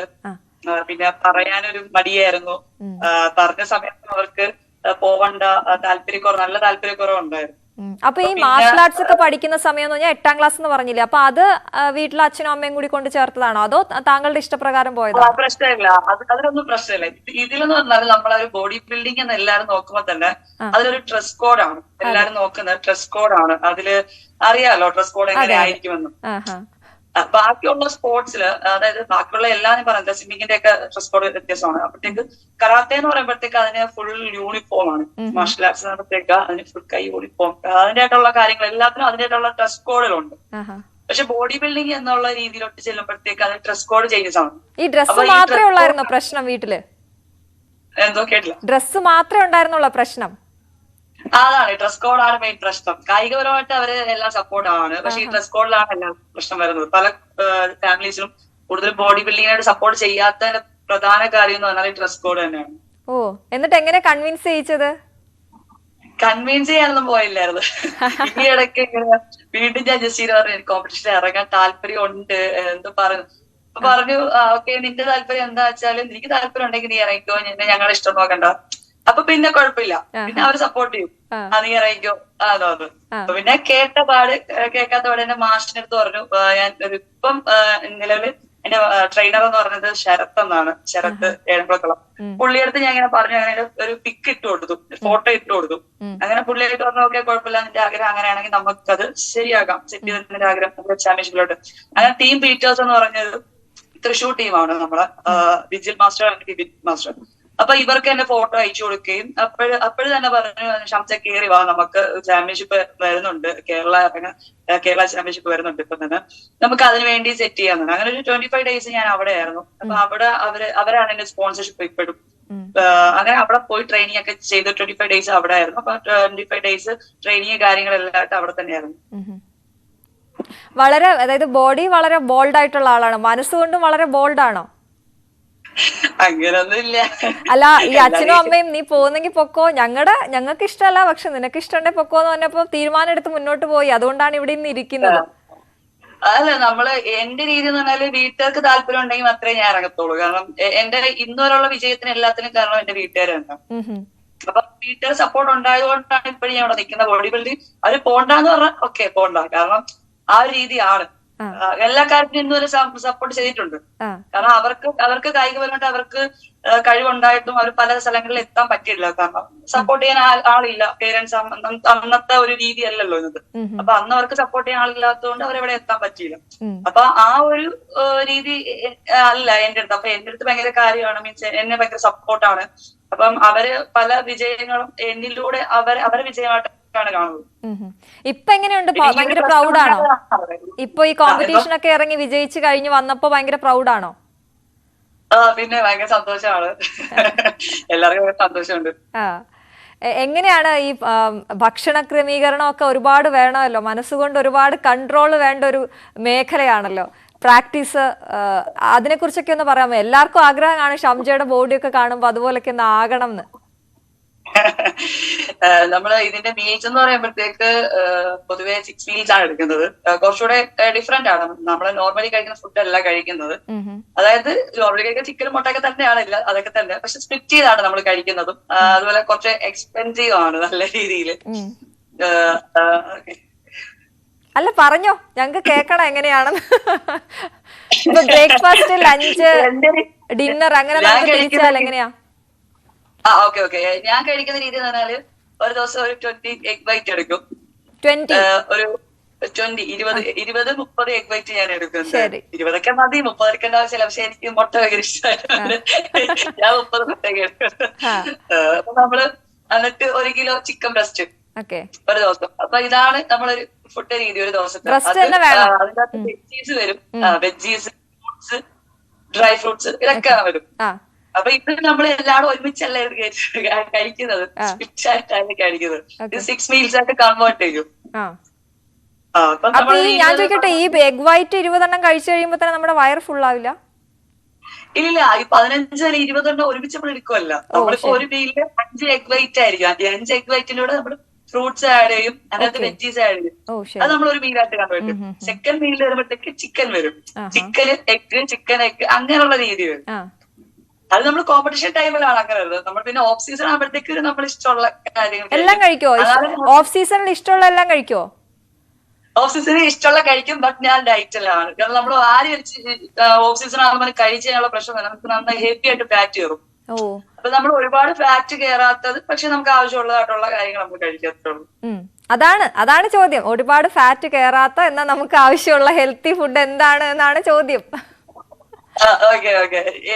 എന്റെ രീതി വെച്ചിട്ടാണെങ്കിൽ നമുക്ക് ആവശ്യത്തിന് ഒരു മനുഷ്യന്റെ ശരീരത്തിൽ ആവശ്യമായിട്ടാണ് കാർബ്, ഫാറ്റ്, പ്രോട്ടീൻ. അപ്പൊ അതിന് 3 നമ്മൾ കൺവേർട്ട് ചെയ്ത് നമുക്ക് എന്താണ് ആവശ്യമുള്ളത് നമ്മൾ ഇപ്പൊ എനിക്ക് എന്താണ് ആവശ്യമുള്ളത് ഞാൻ ആദ്യം കണ്ടെത്തുക. എന്നിട്ട് നമ്മൾ അത് കൺവേർട്ട് ചെയ്തിട്ട് അത് സ്പിറ്റ് ചെയ്ത് കഴിക്കാം. ഇപ്പൊ എന്റെ ഒരു ദിവസത്തെ മീൽ എന്ന് പറയുന്നത് എഗ്, ചിക്കൻ, ഫിഷ്, ഇതാണ് ഇപ്പോഴത്തെ എന്റെ ഒരു ഓഫ് സീസണിലെ ഒരു ഫുഡ്. അതിന്റെ അകത്ത് basmati rice, veggies, fruits. Main fruits ആയിട്ട് ഞാൻ ഫുഡ് കഴിച്ചിട്ട് പൈനാപ്പിൾ ആണ് എടുക്കുന്നത്. പിന്നെ കാർബ് എടുക്കുന്ന സമയത്ത് ഞാൻ ഗ്രേപ്സ് കഴിക്കും. ഗ്രേപ്സ് ഇങ്ങനെയൊക്കെയുള്ള ഫ്രൂട്ട്സ് കഴിക്കും. ഇതും സ്പ്ലിറ്റഡ് ആണ്. ബസ്മതി റൈസ് എന്ന് പറഞ്ഞാൽ തോനെ എടുക്കുന്നില്ല. ഒരു 150 ഗ്രാം ചോറ്, അതിനകത്ത് കുറച്ച് ഒരു 200-300 ഗ്രാം ചിക്കൻ, അങ്ങനെയൊക്കെയാണ്. ചെയ്യിക്കാൻ വേണ്ടി എത്ര സമയം വർക്ക്ഔട്ട് ചെയ്യും? എങ്ങനെ വർക്ക്ഔട്ട് എത്ര സമയമാണ്? ഡെയിലി എത്ര സമയം എടുക്കും? ഡെയിലി ഒരു 2 hours അല്ലെങ്കിൽ 2.5 hours മാക്സിമം ഒരു ദിവസം. Normally workout. കോമ്പറ്റീഷൻ ആകുമ്പോഴത്തേക്ക് വീണ്ടും ചേഞ്ച് ആവും. അപ്പോഴത്തേക്ക് രാവിലെ വൈകുന്നേരം നമ്മൾ 3 മണിക്കൂർ വെച്ചിട്ട് ചെയ്യും. 3-4 മണിക്കൂറൊക്കെ. ശരി ഷംജ, ബേസിക്കലി ഷംജ എന്താണ് പഠിച്ച് കഴിഞ്ഞിട്ടാണോ ഇതിലേക്ക് ഇറങ്ങിയത്, അതോ ജോലി ഉണ്ടായിരുന്നോ? ഇപ്പൊ എത്ര വയസ്സായി ഷംജയ്ക്ക്? അല്ലല്ല, പഠിച്ചു കഴിഞ്ഞിട്ടല്ല ഞാൻ ഈ ഫീൽഡിലോട്ട് ഇറങ്ങിയത് തന്നെ. ഞാൻ പറയില്ല, 8th സ്റ്റാൻഡേർഡ് മാർഷൽ ആർട്സ് പഠിക്കും, കരാട്ടെ പഠിക്കാൻ പോയി. അപ്പൊ അതില് ലൈവായിട്ട് ഇരുന്ന് ചാമ്പ്യൻഷിപ്പിലൊക്കെ ഇറങ്ങി. KBIയിൽ, അതായത് കരാട്ടെ ബുഡോക ഇന്റർനാഷണൽ ആണ് ഞാൻ പരിശീലിക്കുന്നത്. അപ്പൊ ആ സ്റ്റൈലില് ഏഷ്യൻ ചാമ്പ്യൻ ആണ്, 1 ടൈം ഏഷ്യൻ ചാമ്പ്യനും. അതുപോലെ കരാട്ടെ അസോസിയേഷൻ ഇന്ത്യ നമ്മുടെ സ്പോർട്സ് കൗൺസിൽ അംഗീകാരപ്പെട്ട ചാമ്പ്യൻഷിപ്പില്ല 5 times നാഷണൽ മെഡലിസ്റ്റും ആണ്. പിന്നെ judo medalist, kick boxing champion, അങ്ങനെ പിന്നെ അതുപോലെ കരാട്ടയില് national judge, A grade judge, A grade referee, coach, kick boxing referee, judge ഒക്കെ എന്നീ സർട്ടിഫിക്കറ്റ്സ് മേഖലയിലൊക്കെ നിൽക്കുകയാണ്. അപ്പൊ ആ ടൈം തൊട്ടൊക്കെ ഞാൻ ജിമ്മില് വർക്കൗട്ട് കാര്യങ്ങളൊക്കെ ആയിട്ട് പോകുന്നുണ്ട്. പറയില്ലേ? ഓക്കെ, ശരി. ഞാൻ ഷംജയോട് ചോദിക്കട്ടെ. ഷംജ, ഈ ഓരോ ബോഡി ബിൽഡറിനും ഭയങ്കര ഏറ്റവും അവർക്ക് പ്രൗഡായിട്ടുള്ള അല്ലെങ്കിൽ ഭയങ്കര കോൺഫിഡൻ്റ് ആയിട്ടുള്ള ഒരു പോസ് ഉണ്ടാവുമല്ലോ. അപ്പോൾ ഏറ്റവും ഇഷ്ടപ്പെട്ട പോസ് അതെന്താണ്? ഏറ്റവും ഇഷ്ടപ്പെട്ട ബോഡിയിലെ പാർട്ട് എവിടെയാണ്? എന്റെ ബോഡിയിലെ ഏറ്റവും ഇഷ്ടപ്പെട്ട ഒരു പാർട്ട് എന്ന് പറഞ്ഞാൽ എന്റെ ഒരു ആപ്സ് ആണ്, അബ്ഡമൻ ആണ് എന്റെ ഏറ്റവും ഇഷ്ടപ്പെട്ടത്. പിന്നെ ഇപ്പൊ ഓഫ് സീസൺ ആയതുകൊണ്ട് ആപ്സ് കാണിക്കാൻ പറ്റത്തില്ല. അത് നമ്മള് ഓഫ് സീസൺ ആകുമ്പോഴത്തേക്ക് നമ്മള് വിസിബിലിറ്റി എന്ന് പറയുമ്പോഴത്തേക്ക് വാട്ടർ കെട്ട്, സോഡിയം കെട്ടൊക്കെ ചെയ്യുമ്പോഴാണ് നമുക്ക് അത്രയും വിസിബിലിറ്റി വരുന്നത്. നമ്മളൊരു ബോഡി പാർട്ട് നമ്മൾ അതുപോലെ കറക്റ്റ് ആ മസിൽസ് മാത്രം അല്ലെങ്കിൽ നമ്മളെ വെയിൻസ് ഒക്കെ തെളിയുക എന്ന് പറയുന്നത് നമ്മൾ അത്രയും കാര്യങ്ങൾ അതിനുവേണ്ടി നമ്മൾ സെറ്റ് ചെയ്യുമ്പോഴാണ് അങ്ങനെ വരുന്നത്. അതായത് ഏറ്റവും ഇഷ്ടപ്പെട്ട പാർട്സ് ഞാൻ പറഞ്ഞ അബ്ഡമൻ തന്നെയാണ്, ആപ്സ് ആണ്. അല്ലാതെ നോക്കുവാണെങ്കിൽ ബൈസെപ്സ് ആണ്. എനിക്കും കേട്ടോ, ഞാൻ കുറെ വീഡിയോസ് കണ്ടിരുന്നു ഷംജയുടെ. എനിക്ക് ഏറ്റവും ഇഷ്ടപ്പെട്ടത് ആപ്സ് തന്നെയാണ്. കണ്ടിട്ട് ഞാൻ ഇങ്ങനെ ഞെട്ടി. 8 pack ആണോ? 6 pack. 6 pack ആണ്. ഈ കൊല്ലംകാരിയാണല്ലോ അല്ലേ? കൊല്ലക്കാരിയാണ്. കൊല്ലംകാരുടെ ഒരു സപ്പോർട്ട് എങ്ങനെയാണ് ഷംജ?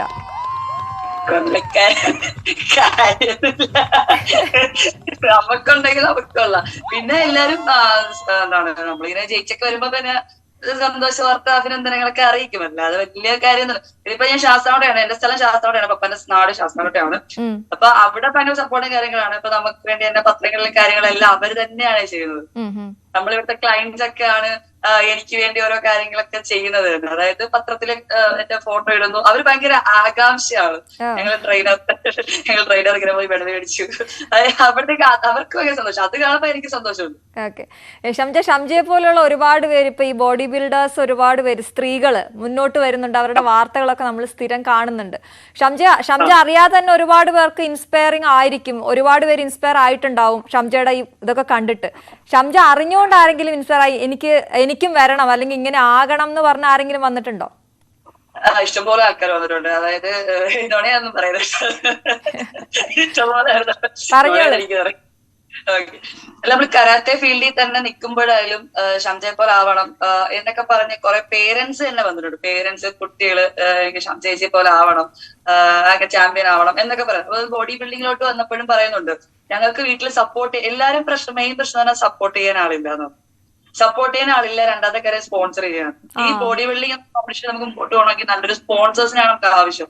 കാരണം ഞാൻ പറഞ്ഞില്ലേ, നല്ല ബഡ്ജറ്റ് തന്നെ ചെലവാകും. നമ്മള് ഫുഡ് മാത്രം, സപ്ലിമെന്റ്സ് കാര്യങ്ങളെല്ലാം പറ്റിക്ക് നമുക്ക് നല്ലൊരു ബഡ്ജറ്റ് ആണ്. പിന്നെ നമ്മൾ ഒരിടത്ത് പോയി നിന്ന് കാര്യങ്ങളൊക്കെ ചെയ്യാന്ന് പറഞ്ഞാൽ അതിന് എക്സ്പെൻസ് ആണ് നമ്മൾ. അപ്പൊ നമുക്കൊരു സ്പോൺസർ ആണ് ഏറ്റവും പ്രധാനമായിട്ട് വേണ്ടത്. പിന്നെ ആദ്യം വേണ്ട നമ്മളെ ഫാമിലി സപ്പോർട്ട്. സപ്പോർട്ട് ഇല്ലെങ്കിൽ നമുക്ക് എവിടെയും പോകാൻ പറ്റില്ല. അല്ലെങ്കിൽ പിന്നെ നമ്മൾ വീട് വിട്ടൊക്കെ പോകേണ്ടി വരും. മനസ്സിലായില്ല? അതൊക്കെ കുറച്ച് എന്നെ സംബന്ധിച്ച് റിസ്ക് ആണ്. റിസ്ക് എടുത്താലേ ജീവിതത്തിൽ വിജയിക്കാൻ പറ്റും, ഓക്കെ ആണ്. പക്ഷെ നമുക്ക് അതനുസരിച്ച് സാമ്പത്തികമല്ലേ. നമ്മൾ പുറത്ത് പോയി ഒറ്റയ്ക്ക് പോയി താമസിക്കാന്നൊക്കെ പറയുന്നത് നമ്മളെ കുറച്ച് എക്സ്പെൻസ് ഒക്കെ ഉണ്ട്. അപ്പൊ നമുക്ക് പല ആൾക്കാർക്കും അങ്ങനെയുള്ള കാര്യങ്ങളൊന്നുമില്ല. അപ്പൊ പലരും അവരെ സ്വന്തം ഇഷ്ടങ്ങളൊക്കെ മനസ്സിലൊതുക്കിയിട്ട് ഇങ്ങനെ നടക്കും. നമ്മളെ കൊല്ലത്തൊക്കെ തന്നെ എല്ലാ ജില്ലകളിലും നോക്കിയാൽ അടിപൊളി പിള്ളേരുണ്ട്. പെൺപിള്ളേരൊക്കെ തന്നെ നല്ല ബോഡിയൊക്കെ സെറ്റ് ചെയ്ത് വർക്കൗട്ട് ചെയ്യുന്ന പിള്ളേരുണ്ട്. അവർക്കും താല്പര്യമുണ്ട്. പക്ഷെ പല ആൾക്കാരും പറയത്തില്ല, പറഞ്ഞാൽ വീട്ടിൽ സമ്മതിക്കത്തുമില്ല. അതാണ്. പക്ഷെ ഇപ്പൊ കൂടുതൽ ആൾക്കാർ സപ്പോർട്ട് ചെയ്യുന്നുണ്ട് ഈ ഫീൽഡിലോട്ട്. എന്നാലും കുറച്ച് ആൾക്കാർ പിന്നിലോട്ട് നിൽക്കുന്നവരുണ്ട്. ഷംജ, ഈ സ്പോൺസർഷിപ്പിന്റെ കാര്യം പറഞ്ഞത് അത് വളരെ പ്രധാനപ്പെട്ടതാണല്ലോ. ഷംജയ്ക്ക് അതിന് ബുദ്ധിമുട്ടൊന്നും ഉണ്ടായില്ലേ? ഈ ഒരുപാട് പേര് ചോദിക്കുന്ന ഒരു കോമ്പറ്റീഷൻ ഇറങ്ങുമ്പോൾ അത് എത്രത്തോളം ചെലവ് വരും എന്നൊക്കെ ഉള്ളത്? അത് ചെലവിന്റെ കാര്യം എനിക്ക് പറഞ്ഞിട്ടില്ല. എന്തായാലും നല്ല രീതിയിൽ നല്ല ചെലവ് വന്നിട്ടുണ്ടായിരിക്കും. കാരണം എനിക്ക് തന്നെ ആദ്യം നമ്മൾ താമസിക്കാൻ വേണ്ടി അവര് നമുക്കൊരു വീടെടുത്ത് തന്നായിരുന്നു. അപ്പൊ അവിടെ ചെറിയൊരു വേറെ പ്രശ്നങ്ങളൊന്നുമില്ല. അവിടെ ചൂട് കൂടുതലായി, കൊതുകിന്റെ കുറച്ച് പ്രശ്നങ്ങളൊക്കെയാണ്, അത്ര വളരെ. അപ്പൊ അത് കാരണം എനിക്ക് ഒരു ഇതാണ് ഒരു ലോഡ്ജ് എടുത്തു തന്നത്, ഫ്ലാറ്റ് എടുത്തു തന്നത്. അപ്പം അത് അങ്ങനെ കുറച്ച് 25 days. അപ്പം ഇത് തന്നെ നമുക്ക് കുറച്ച് എക്സ്പെൻസ്. പിന്നെ നമ്മളെ ഫുഡ് കാര്യങ്ങൾ അത് കറക്റ്റ് ടൈമിലാണ് അവരെ ഫുഡ് കാര്യങ്ങളെല്ലാം കൊണ്ടുതരുന്നത്. അതുപോലെ നമ്മുടെ സപ്ലിമെന്റ്സ് കാര്യങ്ങളെല്ലാം അത് ഒരു ടൈറ്റ് ഷെഡ്യൂൾ ആണെങ്കിലും ഇത്രയും കാര്യം ഇപ്പൊ നമുക്ക് തന്നെ ജസ്റ്റ് ചിക്കന്റെ മുട്ടയുടെ ഒരു ദിവസം ജസ്റ്റ് വെറുതെ നോക്കിക്കഴിഞ്ഞാൽ എങ്ങനെ ഒരു 1000 rupees ആവും. അതിന് വെജീസ്, ഫ്രൂട്ട്സ്, വേറെ കാര്യങ്ങളൊന്നും നോക്കാതെ തന്നെ 1000 rupees ഒരു ദിവസം. അപ്പൊ നമ്മൾ 30 ദിവസം ഒന്ന് കൺവേർട്ട് ചെയ്ത് നോക്കി കഴിഞ്ഞാൽ 30,000 രൂപ എന്തായാലും ഉണ്ട്. അപ്പം ബാക്കിയുള്ള കാര്യങ്ങൾ നമുക്ക് താമസിക്കുന്ന സ്ഥലം നമ്മൾ എന്നിട്ട് ചോദിക്കുവായിരുന്നു എന്തെങ്കിലും ബുദ്ധിമുട്ടുണ്ടെങ്കിൽ പറഞ്ഞാൽ നമുക്ക് അനുസരിച്ച് ചെയ്തുതരാം. കാരണം ഫുൾ സപ്പോർട്ടാണ്. നമ്മളെ ടീം എന്ന് തന്നെ എനിക്ക് സത്യം സ്പോൺസർ ചെയ്തിട്ടുള്ള ഒരു വ്യക്തിയാന്നിട്ടൊന്നും തോന്നിയിട്ടേ ഇല്ല. അവര് എന്റെ ഒരു ഫാമിലിയിൽ എങ്ങനെയാണോ ഒരു അംഗത്തെ പോലെയാണ്, മെമ്പറിനെ പോലെയാണ് എനിക്ക് തോന്നിയിട്ടുള്ളത്. കാരണം നമ്മളെ എന്ത് പ്രശ്നങ്ങൾ ഏത് സമയത്ത് വിളിച്ചാലും ഫോൺ എടുക്കും. അതായത് എന്തെങ്കിലും ആവശ്യം ഉണ്ടെങ്കിൽ ആ സ്പോട്ടിൽ വിളിച്ചതിന് അവർ കാര്യങ്ങളെല്ലാം ചെയ്തു തരുമായിരുന്നു. ഒരു കുഴപ്പമില്ല. എനിക്ക് പ്രത്യേകിച്ച് ഒരു പ്രശ്നമില്ല. ഞാൻ ഭയങ്കര ഹാപ്പി ആയിരുന്നു അവിടെ നിന്നപ്പോ. നല്ലതായിരുന്നു, നല്ല സപ്പോർട്ടിങ് ആയിരുന്നു. എല്ലാത്തിനെയും കാട്ടി പ്രധാനം നല്ല സപ്പോർട്ടിങ് ആണ്. ടീം വർക്ക്, നല്ല ടീം വർക്ക് ആയിരുന്നു ഇവിടുത്തെ. ഷംജ, ഇപ്പൊ ഞാൻ പറഞ്ഞ പോലെ ഒരുപാട് പേര് വാർത്തകളിൽ നിറയുന്നുണ്ട്. ഈ ഷംജയെ പോലെയുള്ള ലേഡി ബോഡി ബിൽഡേഴ്സ്. നീ ആരതിയൊക്കെ ഒരുപാട് വലിയ വൈറലായി ആരതിയുടെ വാർത്തകളൊക്കെ. പക്ഷെ ആരതിയുടെ ഒരു പ്രത്യേകത, ആരതി ഒത്തിരി സംസാരിക്കത്തില്ല. ഷംജയെ നോക്കുമ്പോൾ നേരെ ഓപ്പോസിറ്റ് ആണ്, നന്നായി സംസാരിക്കുന്നുണ്ട്. അപ്പൊ ഈ ഒരു മലയാളി ചോദ്യമാണ് കേട്ടോ, ഈ സാധാരണ മലയാളി ആൺകുട്ടികൾക്ക് ഈ ജിമ്മന്മാരായിട്ടുള്ള അല്ലെങ്കിൽ എന്താ മസിലുള്ള പെൺകുട്ടികളൊന്നും വലിയ താല്പര്യം ഇല്ല എന്നാണ് ഞാൻ അറിഞ്ഞിടത്തോളം എനിക്ക് അറിയുന്നത്. അങ്ങനെ തോന്നിയിട്ടുണ്ടോ? അതിനെ കെയർ ചെയ്യുന്നുണ്ടോ? ഇല്ല, ഞാന് ഇപ്പോഴത്തെ ആൺപിള്ളേർക്ക് കൂടുതലും ബോഡി ബിൽഡേഴ്സ് എന്നുള്ള രീതി വെച്ച് നോക്കുവാണെങ്കിൽ മസിലുള്ള പെൺപിള്ളേർ താല്പര്യമാണ് എല്ലാവർക്കും. ഇഷ്ടമാണ്. കാരണം അവര് തന്നെ ബോഡി ബിൽഡിങ് അല്ലെങ്കിൽ വർക്ക്ഔട്ട് ചെയ്യുന്ന സമയത്ത് അവര് തന്നെ അവരെ പാർട്ട്നേഴ്സിനെ കണ്ടെത്തുകയാണ് അവിടെ തന്നെ. അപ്പൊ പൊതുവെ ഈ ബോഡി ബിൽഡിങ് ചെയ്യുന്ന പെൺകുട്ടികൾക്ക് നോർമലുള്ള ആൾക്കാരെ വലിയ താല്പര്യം ഇല്ലെന്നാണ് എനിക്ക് തോന്നുന്നത്. എന്റെ ഒരു അഭിപ്രായം. എല്ലാവരെയും കൺസെപ്റ്റ് എനിക്കറിയില്ല. എന്റെ ഒരു രീതി താല്പര്യമില്ല, നോർമലായിട്ടുള്ള ഒരു വ്യക്തിയെ താല്പര്യമില്ല. അങ്ങനെ അവര് ആ ഒരു കാരണം അവരെ ഫീൽഡിലൊക്കെ നിൽക്കുന്ന ആൾക്കാരാണ് കുറച്ചും കൂടി അവർ നോക്കുന്നത്, കുറച്ചും കൂടുതൽ. പിന്നെ മറ്റുള്ള മൈൻഡ് എങ്ങനെയാണെന്ന് എനിക്കറിയില്ല. ഇത്രയും ചെറിയ പ്രായത്തിൽ ഒരുപാട് റെക്കോർഡ്, ഒരുപാട് മെഡലുകളൊക്കെ വീട്ടിലെത്തിച്ച ഒരാളാണല്ലോ. സ്വാഭാവികമായിട്ട് പ്രണയാഭ്യർത്ഥനകളൊക്കെ വന്നിട്ടുണ്ട് ഷംജ? അത് സ്വാഭാവികമായിട്ടും ഉണ്ട്. പക്ഷെ നമുക്ക് ടൈം കിട്ടിയാറുണ്ട്. എന്നിട്ടോ ഒന്നും ആക്സെപ്റ്റ് ചെയ്തില്ല ഇതുവരെ? ഇല്ല, താല്പര്യം ഇല്ലായിരുന്നു. കാരണം നമ്മളൊരു ലക്ഷ്യത്തിലോട്ട് പോകുമ്പോഴത്തേക്ക് നമ്മൾ പിന്നിലുള്ള കാര്യങ്ങളൊക്കെ അല്ലെങ്കിൽ വേറെ കാര്യങ്ങളോട്ട് നിൽക്കുകയാണെങ്കിൽ നമുക്ക് നമ്മൾ ലക്ഷ്യത്തിലെത്താൻ പറ്റത്തില്ല. ആ ഒരു ചിന്താഗതിയാണ് എന്റേത്. അപ്പോഴത്തേക്ക് വേറെ ഒന്നും ഞാൻ അങ്ങനെ ചിന്തിക്കാറില്ലായിരുന്നു. വേറെ ഒന്നും ചിന്തിക്കരുത്, ഇനിയും ഒന്നും ചിന്തിക്കേണ്ട ഷംജ. ഒരുപാട് മുന്നോട്ട് പോകാൻ കഴിയട്ടെ. വലിയ അഭിമാനം. ഇനി ലക്ഷ്യത്തിലേക്ക് എത്താൻ കഴിയട്ടെ. ഒരുപാട് ലക്ഷ്യമുണ്ട് എന്നറിയാം. ഒരുപാട് മേഖലകളിൽ താങ്കൾ പ്രവർത്തിക്കുന്നുണ്ട്. എല്ലായിടത്തും നല്ല വിജയം നേടാൻ സാധിക്കട്ടെ. ഞങ്ങൾക്ക് അതിഥിയായി എത്തിയതിന് വളരെയധികം നന്ദി. ഡൽഹിയിൽ ന്യൂസ് 18 റൈസിംഗ് ഇന്ത്യ സമ്മിറ്റിൽ കേന്ദ്ര വിദേശകാര്യമന്ത്രി S Jaishankar India's G20 moment എന്ന വിഷയത്തിൽ സംസാരിക്കുകയാണ്. തത്സമയം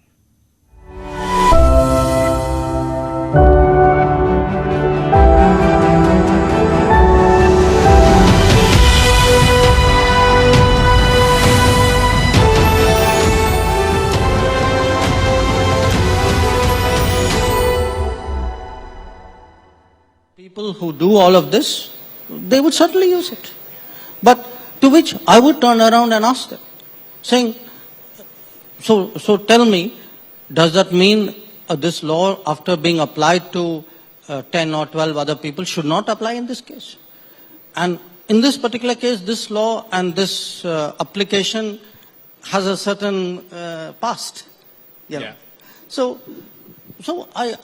I think we need to recognize today that a lot of what passes off as debate, what is often suggested as an analysis of the state of the Indian polity, is actually politics. It's not analysis, it's more politics. It is, absolutely.